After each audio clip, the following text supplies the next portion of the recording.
Welcome to another episode of the Love Change podcast. Kay, the co-host here Hey today. Amor present. If you're tuning in, you're interested in change. You might even love change like we do.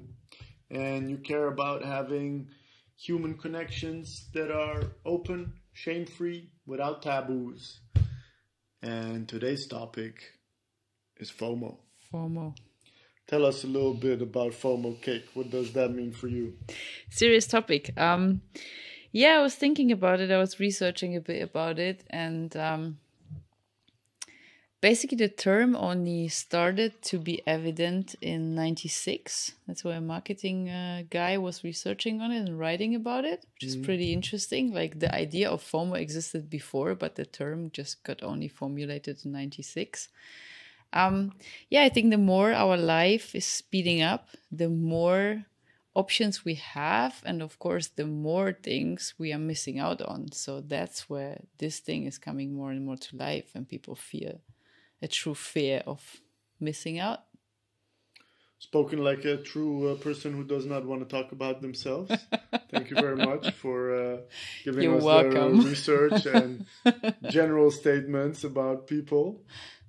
That's not why we're here. I'm sorry. I have to I get you. tease you a little bit.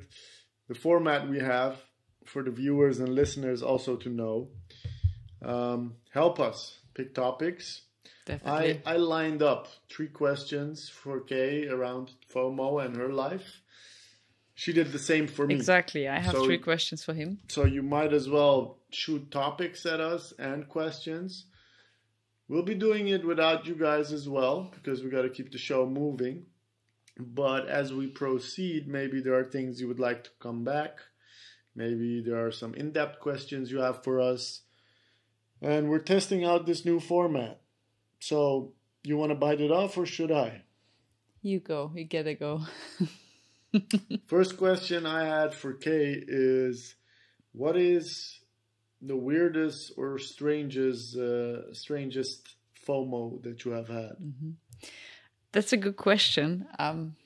It took me quite some time today to get into the flow of finding out what the weirdest FOMO of one of the weirdest FOMOs was in my life. I would date it back somewhere 10 years ago. I think when I was turning close to my 30s and everyone around me was starting to getting married, having kids, and like basically ticking off the life list. The life list. The checklist. I know. And then I was like, oh my gosh. And at that time, I started to date my ex-boyfriend. And I was like, I'm not even sure if this is leading that way and if this is going to be it. And I really felt it started to stress me out that everyone was like apparently going in this direction. Everyone was like, yeah, this is the only option to go. And then it took me some time to really think further and be like, yeah, it doesn't mean that this is also for me. And I really, really saw for me that this is not the way I want to go. I think everyone is happy what they do. And I don't want to even say that this is not a good idea. I think it's perfect if you have Hold up. Hold on, what? Yeah. You're moving away from what the FOMO was. Yeah. And you're like, oh, it's okay. And everyone like how you got over it. But Yeah. what was so strange about it? I think the strange thing is that I felt, strange thing was that I felt like I gotta go the same way. And I felt really stressed of everyone doing it and me being the only one not doing it. So it took me some time to really, think about it. I think a lot of people have that. Breaking out of the format. No. I think a lot of the people have that. How do you say it? You reach a certain age, and then all your peers are your friends. Everybody's in diaper mode and baby mode. Yeah. Then add 10 years, everybody's in divorce mode. It's like it's just you don't want to be left out. So if everybody's getting a divorce, getting a younger boyfriend or girlfriend, you want to be part of that crew too, right? It's normal. Normal. Yeah. And what was strange about it for you? I think I just felt left out being the one that realized this is not for me. So then kind of like the fear was kicking in, and I was like, yeah, okay, on one hand you feel fear, but on the other hand you actually don't want to do that, but you have to do that. So I was like jumping in between. I think that made me feel really weird for a while. And if the rest wasn't doing all that stuff, you wouldn't consider it. It would be not so much in my face. That would be the difference. No, fair enough. Yeah. Yeah. I don't think it's such a strange thing to have if you see all the women you grew up with, you bond with, you connect with, settle down and have kids and all that stuff. So it's definitely a normal one, but I think the older you get, the more you really realize where you have been 10 years ago. And I'm like, if I would have gone that way with the boyfriend I had at that time, no thanks. So that's also good. Yeah. Hindsight is really a good perspective on life as well. Be like, yeah, you have chosen well. It's good. So you're happy you didn't act. Absolutely. Act on that. Well, thanks for sharing that. Whoever you are, you know now. Sorry, it's in the air now. Okay. When you want to go 1 for 1, or you want me to keep bombarding? We can go 1 for 1, but I don't have the questions for you on my list because you've been writing them down. That's what I meant earlier. You want me to grab your questions? You don't have your own questions? No. Too many devices around here. I'm sorry. Unprofessional. I'm sorry. Unprofessional. So unprofessional. So, here it is. Can you read it? That's what I meant. How do you accept the... Oh, thanks for making it really big for me because I'm half blind. Thanks. How do you feel about the things you cannot do anymore? Yeah. That's not even a fear of missing out. That's just like the truth. Yeah. It comes and goes. I don't feel great about it. I feel like I've described... I think it's two-sided. On one side, I feel like I've ended up in the body of an 80-year-old. And my mind isn't there. But then again, how do I know that 80-year-old people have peace with being in an 80-year-old body, you know? So that's an assumption. But definitely, I don't deal with it great. I think if I reflect on my process after my accident, I did all the things that I did before my accident, except getting on a motorcycle. And then I saw how horribly and how poorly I was able to do those things. And then I could be like, okay, this is not for me anymore. Mm-hmm. But I don't think I left anything undone in that sense. And I think I dealt with my sexuality, not being able to use my body as I was used to, by exploring the kink and fetish lifestyle for a while. I wasn't used to talking about my emotions. I was ventilating a lot of it through contact sport and kickboxing and all that stuff. So I dealt with it very poorly, and I think nowadays I'm at the point that I see slowly my friends also like, hey, we're not climbing into trees every day of the week anymore. Absolutely not. Nobody's got time or energy for that.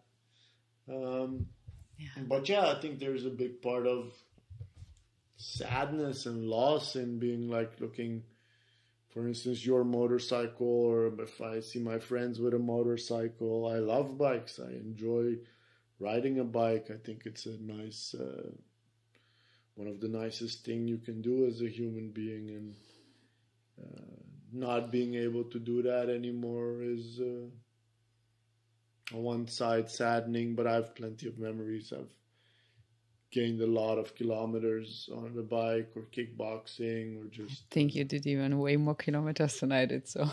Probably. I think, for instance, when I was in Costa Rica in February, some guy in the pool was drunk and he attacked me and he punched me and I couldn't defend myself, so I got dragged into the water, and if there weren't any people, it would be a game over for me again.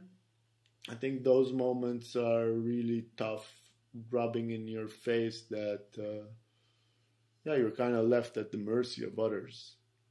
I remember at the beginning of my rehab process, I always kind of judged or looked down on people who cannot start a fire or just navigate in the woods, and like, if the supermarket is closed, they stop existing, you know? And then I was confronted with the fact that if it wasn't for medical care or equipment, medication, I could not provide or survive more than a day. So really embracing that vulnerability, and that took me quite a while. I don't think it was easy. I think some days it still is waiting for me when I open my eyes. It's like, hey, you suck, you can't do this or that. And if you're really identifying yourself with the things you can do, when you lose a lot of those things, you feel like you've lost your identity as well. So yeah, it was, I don't know. I deal with it my own way. Some days I'm okay with it, other days I'm frustrated by it. Yeah. No, you just turn it into a different identity. Kinda. I'm not sure about that. I was definitely looking for different ways to experience the same feelings. Because it's not like my identity changed, but my options changed. But why did I enjoy driving a motorcycle? The sense of freedom, the speed, how nimble you are. I've been looking for ways to do that with my electric bike on the wheelchair, or with the Model X. It takes off like any rocket, and I think you're looking for different ways to experience the same feelings. Yeah, that's how I would say that. I think that's the biggest way of me finding peace with not being able to do all the old things, is that it took me quite a while to create new options. Just like when you're trying to quit a habit, you need a new habit. Because there's something in that old habit that is feeding you emotionally. Yeah, otherwise there's a void. Exactly. Yeah. So I definitely spent a lot of time looking and experimenting and finding new things to do. Yeah. That answer your question? Absolutely. Awesome. So after asking you about what was your weirdest fear of missing out, and you mentioned settling, creating a family, having kids, what was the fear about? What were you really afraid of? To miss out on that, you mean? Yeah, what were you missing out on? Yeah, I was super focused on my career at that time, and I don't even today feel ready for that, but at that time I didn't feel ready, and I was like, apparently everyone seems to be ready to take that step and do it. And I was like, I'm not sure, is it something I'm missing out that is really great at this age? Thinking back, my mom got me when she was 23. I think it was not easy for her, but I always make the joke, and I'm like, if I would have a kid being 23, my daughter would be 16 now, which is pretty insane. So at that time, I was like, yeah, it must be something in it because people decide for it. But then you have to like really figure out, is it something for me? And I think... What were you afraid of? Well, if you don't do that step and focus on your career, then you obviously choose for something against something. So you don't know if that's the right thing. But it felt like I don't want to check off boxes of my life list. That was my certainty about it. So you were afraid of not having kids? Yeah, I was afraid that maybe the opportunity might not come back at some point. I don't know. That it's a once in a lifetime or whatever opportunity that if you don't seize the moment. Yeah, I think you can never look forward, and you also never know how you're going to be with whatever age.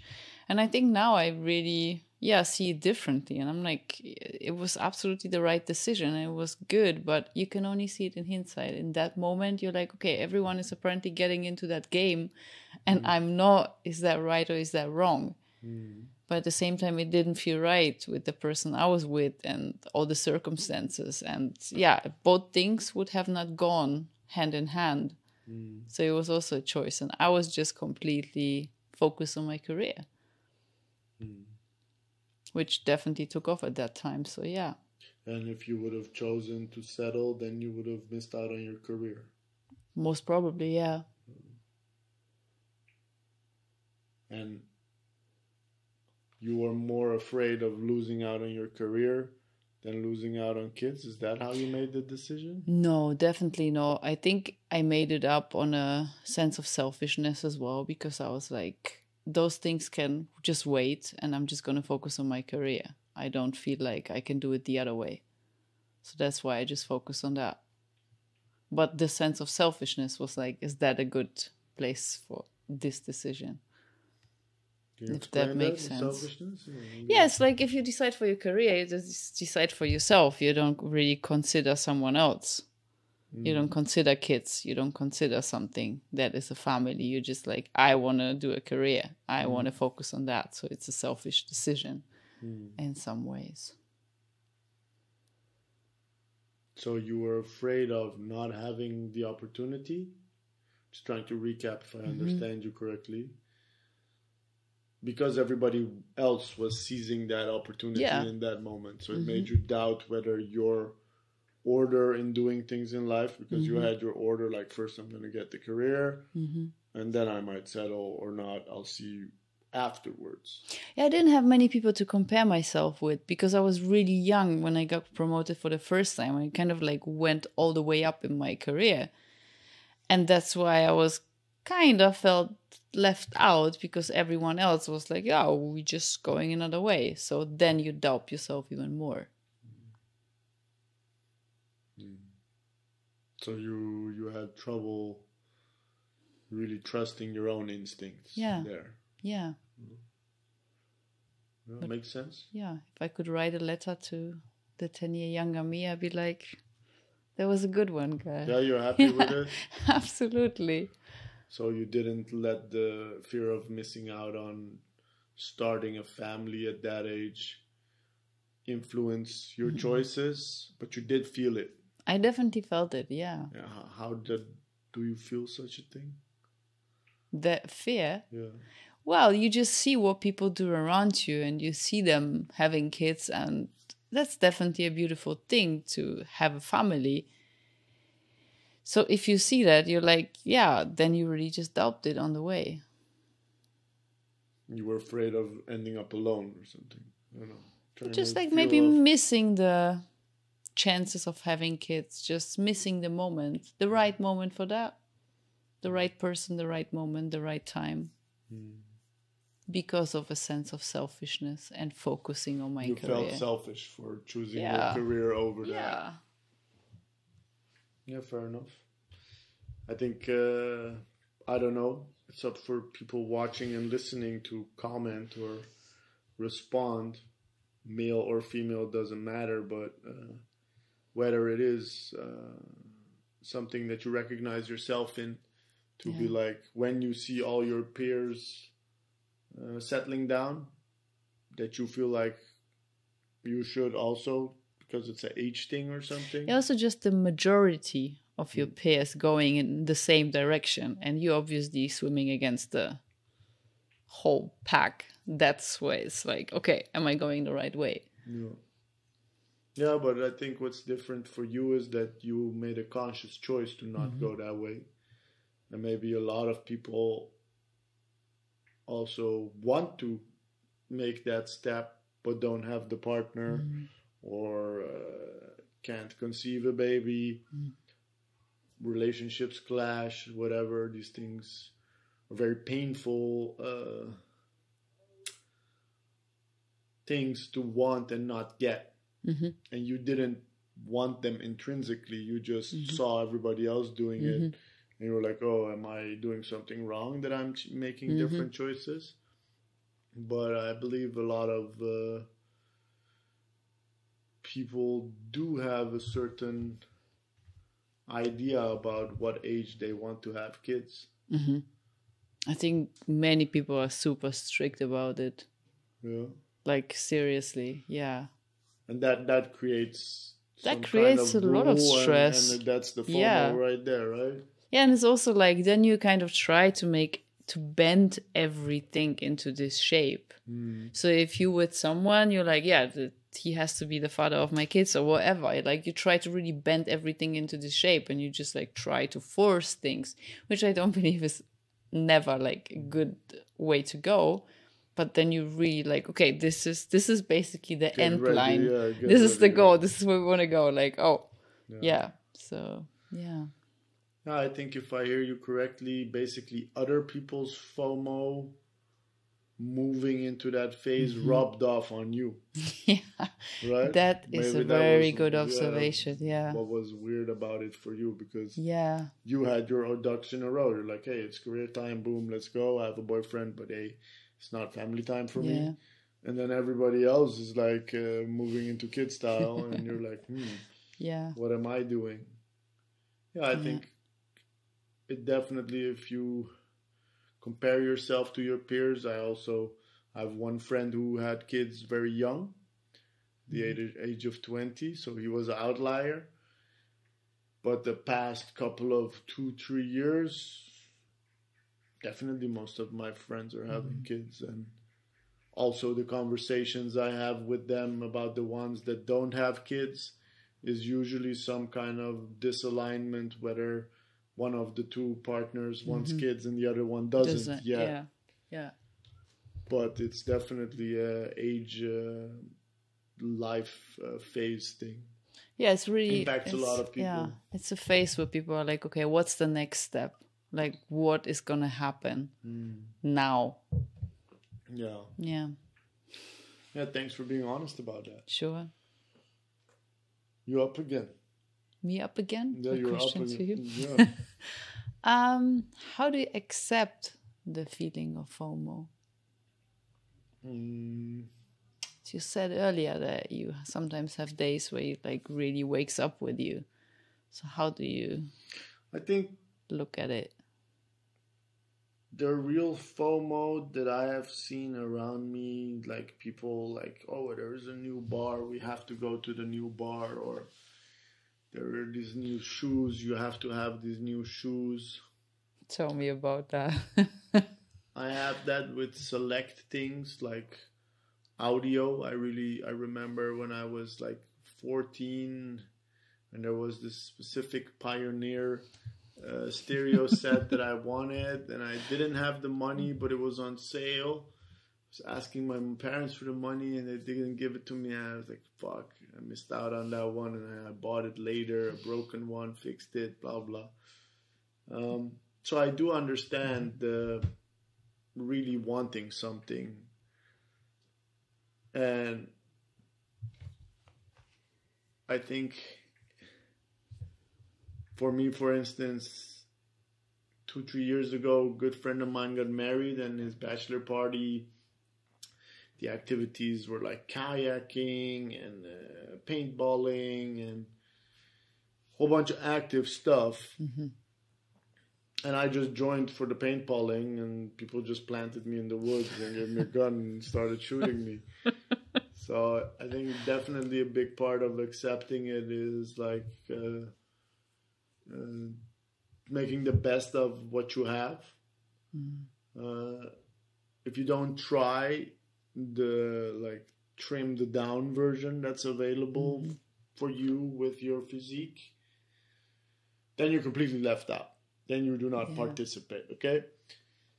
So I try to participate a lot of times. I remember there was this society of artists, and they had an open night for book readings, and I had a chapter of my book that I wanted to read, and it was on the first floor. And the person in charge was like, no, it's not safe, there are stairs. And I'm like, yeah, I can walk stairs, etc. At a certain point I was like, hey, the hell with it, I'm just showing up, I'm gonna walk up, and it's gonna happen. So a lot of times my boldness overrules the barriers that are there. But like a good friend of mine said, some things are just a bridge too far.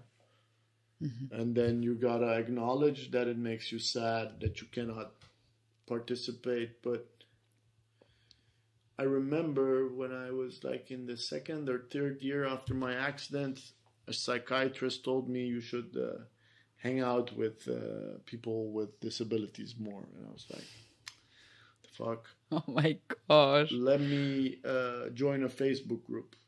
And there on this Facebook group for handicapped people, there was this, after a while, a post showed up of this lady like completely ranting about some museum that she couldn't get in.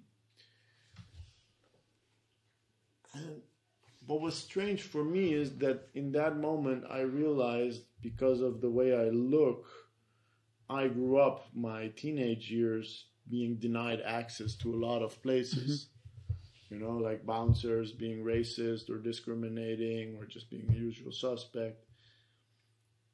So for me, it's very normal to be denied access at a certain place. And that, in that instance, is that FOMO thing. Like everybody's going out to the bar for a drink. You show up, you get picked out, you get left out. That's a big bummer. You know, that's that feeling. And I think right now also you see it with the Black Lives Matter movement and everybody speaking up about racism. Missing out. And the FOMO thing is one dimension of it, that you want something and you're afraid of not achieving or getting it or being part of it. The other side of the coin, there are a whole bunch of people basically waking up in a world where it's pretty unwritten rules that you cannot participate, you will not be equal, whether it's color, race, sex, gender, absolutely. I think the recent developments definitely opened my eyes to how crooked my own vision of life is. I'm like, yeah, what you gonna do about it? But it's super unfair.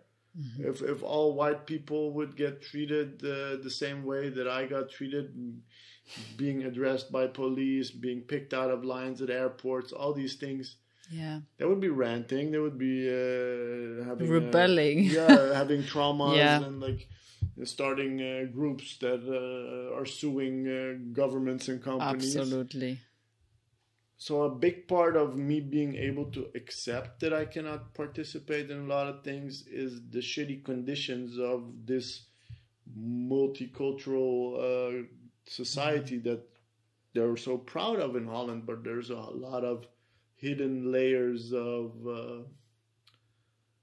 almost the Indian caste systems, you know? Yeah, it's like an undercurrent that is evident. Definitely present. So agree. If you grow up in an environment like that, it's normal. It's normal that some things you do not belong. I also still, if I can afford it, go to a fancy restaurant or go to the theater or go to the opera.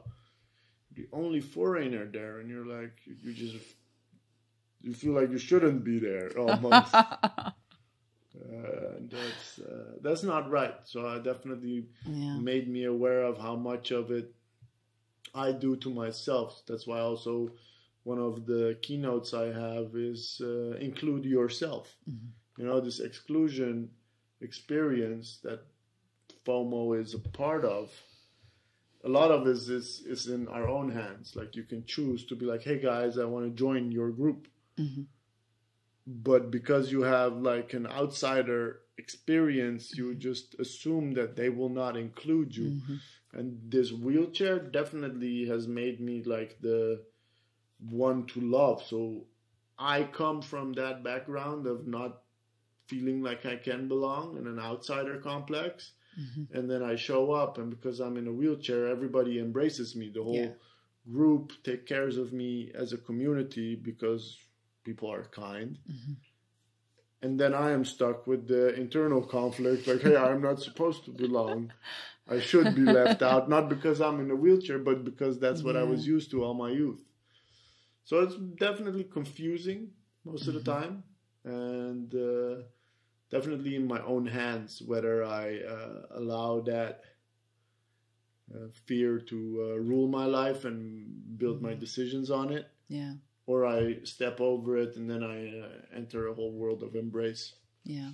I mean, what I can say from living with you for a couple of months now is like, I told you pretty early, I got really impressed with the idea of like, do the best with whatever you have. We went to that bakery one day and it was 10 to 6. And basically I was like, I'm going to jump out of the car and just grab a bread. And you looked at me like completely flabbergasted saying, what do you think? Am I a driver? And I was like, whoa.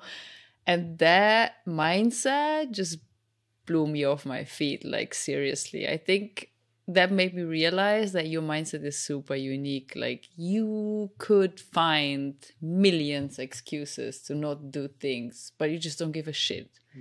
Point blank, really, you just do it. And that, I found that so beautiful. I think that was one of the moments where I fell in love with you on the way, because I really realized, like, I know so many people that would find excuses to not do things, and you just didn't care. It was just never a hurdle. It was not something stopping you. So I think that's pretty beautiful. And yeah, when it comes to being excluded, absolutely cannot relate in some ways, maybe. I like traveling a lot and having funky stamps in my passport. That's what I realized when all the situation in the US picked up and I was traveling and I really had some funky stamps and I always got picked out of the line. That's for the first time I was like, whoa, like this is intense. And realizing how often you had that is really something that, yeah, many people experience. But of course, if you are white, you just don't have that. No, definitely not as often. Yeah. Yeah, I think my attitude also comes from my friends. Luckily, I've been blessed with people around me who know me, who know how little I care about the pain or the disappointment.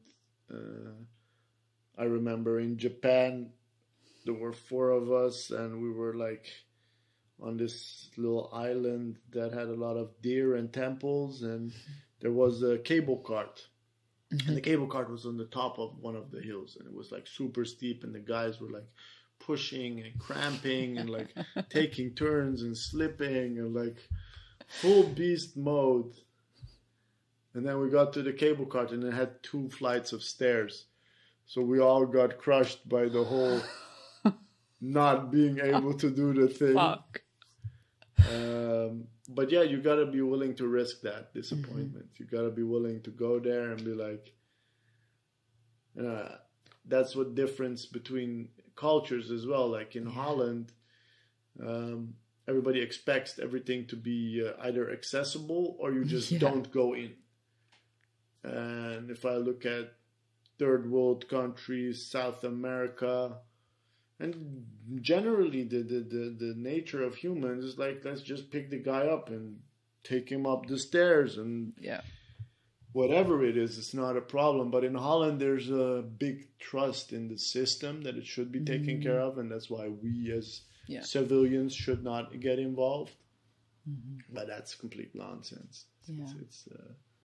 But I feel even getting to the cable car is already a victory. It's like, it's like, okay, we didn't get to the last step, but we got somewhere. I think that's beautiful. Yeah, and then you share that experience together also. It was better than looking at the sign of the cable cart and then looking at me in a wheelchair and be like, no, let's not do it. Let's not even try. That's a different mindset. Yeah, that's beautiful. Thanks for sharing. Yeah, thanks for reminding me of our bakery trip. Great guy. Baking lab. Best outfit. Baking lab. Best outfit that day. The pink Maybe I tell you next time. So the lab. last question I have for you. Mm-hmm. What is your current FOMO? What is impacting you today, tomorrow, coming months? What is spooking? What is like crawling under your skin? What fear do you have now? What are you missing out on? I think what I realized a couple weeks ago when we've been talking about the trip is that we are really not able to travel at the moment. And not even the idea of not traveling, but the idea of being stuck and just not being able to move freely.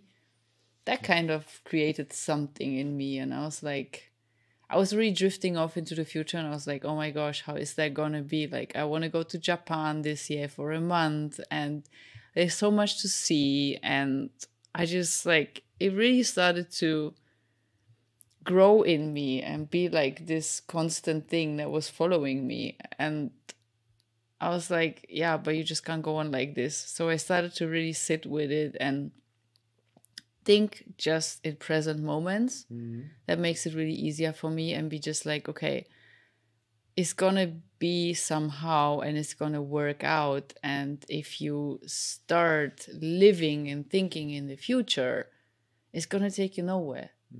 Because that's just like, it's a fear, which is a feeling, which is just a thought in the end, something that grows in my head. But if I catch what are you afraid of? That you miss out on the travels? That I miss out on the travels, and I miss out on all the great food and all the great taste and all the beautiful places to see and all the beautiful encounters that is there. And seeing all the places is like, seriously, like traveling is such a beautiful thing. Yeah, it's true. Just like, I don't know, it doesn't fit in any area. It's just a thing on its own that recharges you, and it's just beautiful. So yeah, and food, taste, everything. Yeah, I mean, big time foodie. So yeah, but then I just started to really circle back to the present moment and just stay there and be like, enjoy what you have, and it's gonna sort out by itself. Yeah. A lot of people, I think, have burned tickets, burned hotel stays, burned honeymoons, world trips. Yeah. Whole bunch of people's. It's weird to realize, like, back in the day when cars weren't a thing yet, before planes, just visiting Germany was like a whole endeavor. Like, I hope you come back alive. So hell of a trip. Nobody eats you or something, and your horse makes it. Yeah. And now you can jump on a plane, fly to Tokyo, get a car or a Shinkansen, shoot around the islands, and be back in a week. I mean, I was used to that. That's the point. Like in my last job, I was basically going constantly back and forth between New York and Hong Kong, and not even sometimes spending more than 48 hours in New York and then going back. And so I was really used to it. I was just like sometimes really waking up and being like, fuck, where am I? Which city? Oh yeah, here I am. Okay, go back to work. So that's that really, it just slowed down everything. And now the option isn't there as well, so it creeps you out. Slightly, yeah. It's when I was living in Curacao, they have this saying that you get the island fever because you cannot drive off the island, and you drive around on the island, but at a certain point, it's still the same island. You're on the island. So luckily, we're on a continent right now. Yeah.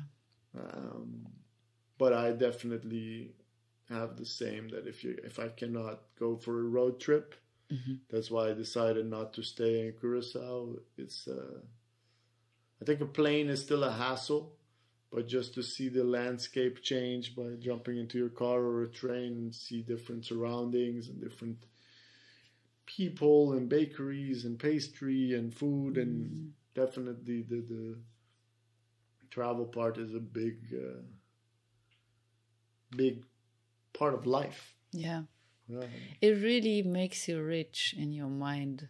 It's something really beautiful. Wherever I have been, like, I came back a different person in many sense. And especially the solo travels that I did were just really changing. And it's just like you literally take off with no expectations apart from your first. That's what I do. My first hostel night or two booked and a little of a plan where I want to go and what I want to see. But then you meet people and you're like, wow, and you just take a complete different route, etc. So I think this is something that is just beyond. Yeah, you're out of the ordinary. Yeah. Most definitely. Yeah. Plenty of people like drop a like or a share or a whatever comment you feel like if you resonate with what Kay just said about almost island fever, city fever, no travel fever, missing out on all the nice food, the teriyaki food, the sushi, the nice sushi. The vegan sushi. Wow. Gosh, yeah. Yeah, Indonesian food, my gosh. I don't even want to think about it. Yeah, we're blessed that we live here in Amsterdam, that there is so much richness in like takeaways and restaurants. But it's still not the same. It's just not the same. barely comes close. But yeah, I think that's the most present one. Yeah, so the traveling. Say. Yeah. Yeah, I remember how bummed out you were about not being able to visit the wedding. Yeah, it's a real thing. It's a real thing. Yeah, because it is connection with people where you can just go. And I think we have been taking it for granted. Like, I have never been thinking about not being able. It was just like, book a ticket and go. Grab your car, grab your whatever, just go. Grab your backpack, just leave. True. But now it's just like, yeah, okay, if you want to go, you have to, or you cannot, or whatever. Yeah, my mom is in Spain right now, and then who knows, maybe the restrictions go up again, and then they're stuck or not. Yeah. It's a strange times. It's yeah, I never thought about like having FOMO over traveling. I was just like, okay, everything got postponed until this thing is fixed. Yeah, but what I feel now and see more and more is that it's not going to be fixed. It's like, it is a thing that is going to stay in some sense. And we have to deal with it. I mean, I was at my parents' this weekend and being on a train with the face mask all the time, I was just like, gosh, this is so annoying. This is just annoying. To really just, and all those things, I feel like there is a certain layer that is just going to stay and not go away anymore. Not soon. Yeah. Yeah. What is yours? My biggest, the current... I know it's not allowed to, but... breaking the format. Oh my God. Yeah, I know. So unprofessional. So unprofessional today. Yeah, it's like complete... Don't have that much experience. Disrespect so sorry for not being sorry. My current biggest FOMO is... I feel like timing. Like I'm launching products, my energy management compass curriculum, my you should check that out, guys. Book, my all the stuff that I'm doing. Like, I feel like I'm prepared. That's what I've learned is like, if an opportunity arises and you are not prepared, the opportunity is worth nothing. Okay, that's a beautiful one. Yeah, and I've been preparing for this. And now I feel like the opportunity is about to come and I have to time it right. And it's not all in my hands. So I think I have a little bit of a FOMO of not finding the right people in the right time and that creating growing pains. Because I believe I can take it pretty far. But I want to take it all the way. And I cannot take it all the way by myself. I need good people for that. Mm-hmm. So finding the right people and the right time, and I think timing is for me the biggest. For me, it's the biggest stressor in life. Has been always. It's like time. I feel like I'm about to run out of time. Like I've had that since I think I was 18, running crazy around the clock. Really? Yeah. I don't know why. It's interesting. Yeah, but definitely like always like. I see some of my friends have it and others don't at all. I had it for so many years, literally. And 2 years ago, 1.5 years ago, someone pressed the pause button. That's for the first time where I was not feeling in a rush anymore in my life. It's always like, oh my gosh, like, I gotta run, I gotta run more. And that time ago, it was just like, no. You cannot run. Like, you are the one that defines your pace. Completely agree. I have learned to step away from rushing. Yeah. But there is a certain level of tempo that I like. Mm-hmm. To appreciate slowing down, I need to accelerate and decelerate and like drive the top speed on the Autobahn and then come back to 120 again. Yeah. And I think that's it for me. I just care about momentum and tempo. And I'm happy that I've been able to let go of the rushing mind state, because I've also learned that there's a big difference between being in a hurry and making progress. Like, you can be in a hurry all you want and completely miss all the deadlines and like deliverables. And you can just be in a nice flow. Steady, slow but steady, they say. Doesn't have to be slow, but steady, like having momentum, having a certain cadence. It's cadence. I don't know how do you say it in English, but it's like a rhythm. Yeah. And that rhythm, I definitely feel like I value highly. And if I feel like I am not hitting the beat on that rhythm, that freaks me out. Yeah. But I'm definitely on that side. But for me, it was really like rushing, like feeling like being behind, running behind something. I think, that's the business you were in as well. Like, probably. Yeah. Next season is coming. Next thing is coming. Yeah. Next thing is coming. It's never stopping. Yeah. It's never finished. No. That's the thing. Yeah. Yeah, you still have questions? Yeah, I have one. You have one for you. Go ahead. What's your fear of missing out being in a relationship now? Ay. We have to postpone this episode for 2 hours. It's a big list. I get that. Start with the Latinas, the Brazilians, the Colombians. No, all jokes aside, I think the biggest FOMO I have being in a relationship is losing myself. I think there's this fusion of energies and habits and thoughts and decoration and likes and dislikes and all the compromise that you love so much. I think my biggest baseline check is how much of me is left. I want to be myself. I don't want to lose myself. And if you tell me be nice when I'm just being myself, I'm like, oh, am I an asshole now? Or does she just want something that I am not delivering, but then should I change? No, because I'm pretty happy with who I am. So if you need nice, go to the nice shop and come back when you want me. I don't know. I think that's where I definitely draw the line from. I remember the only regrets I had in life was passing up booty, not going for booty that was available. But I think I've had my fair share of booty to be in peace with that. So I think that what remains on the long term is for me to not dilute myself too much. To still keep my essence and stay true to myself. And then I feel like I didn't miss out on anything.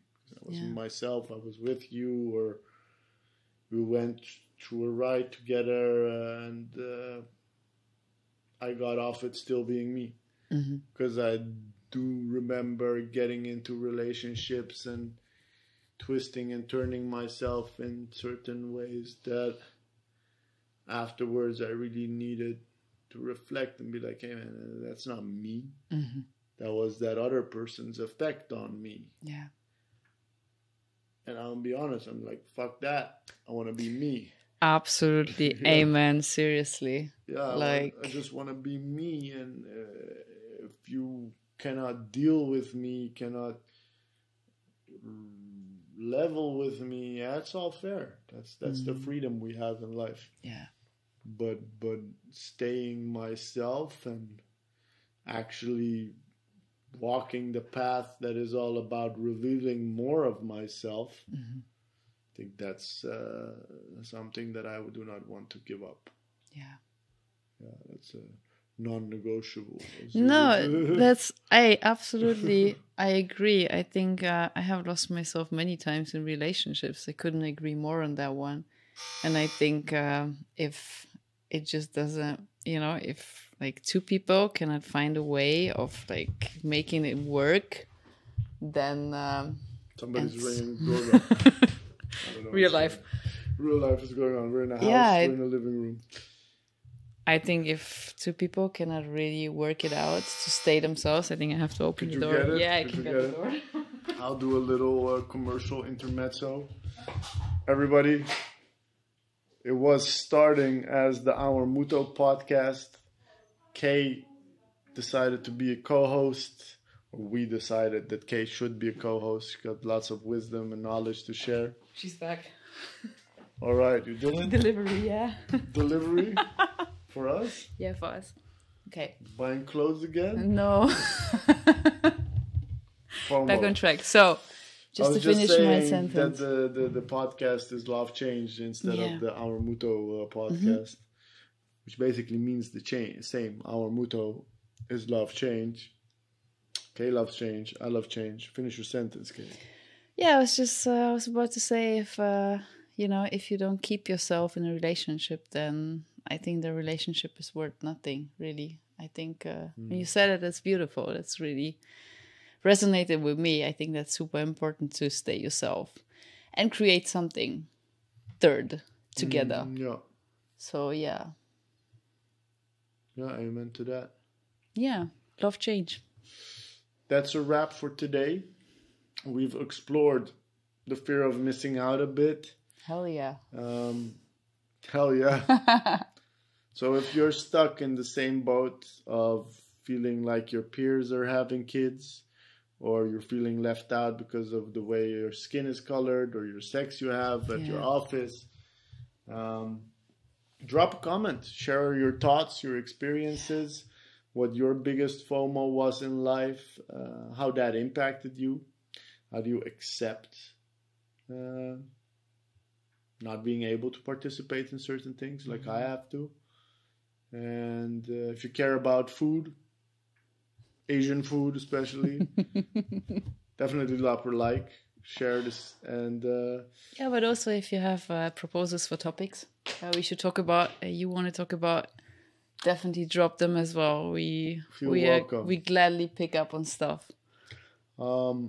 If you're tuning in for the live, well done for you. Cool. You can find the podcast on Spotify, on Apple, iTunes, Google, YouTube / Amor Muto, AMORMUTO. You can have the video version, and make sure to follow Amor_Muto on Instagram. Yeah. Yeah. Thanks for tuning in.